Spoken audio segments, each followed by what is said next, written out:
မေသားကိုခွဲထားခဲ့တာရလာနှစ်တွေပြောင်းအချိန်တွေလည်းဟောင်းခဲ့ပြီအမေရဲ့ရှင်မတန်တာလွမ်းရရဲ့တွေလည်းချိုးလက်ရည်ကတာလူမမဲ့အရွယ်လေးကိုမှအမေထားရခဲ့တာကံကြမ္မာအကြောင်းရဲ့ကကိုယ်မကောင်းရဲ့လေတဲ့အမေမရှိတဲ့ဘဝမှာတာဖြစ်ကိုကြည်ပါဦးအမေရဲ့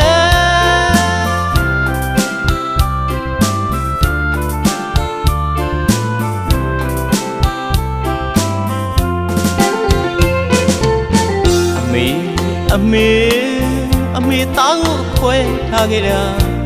ရလာနှစ်တွေပြောင်း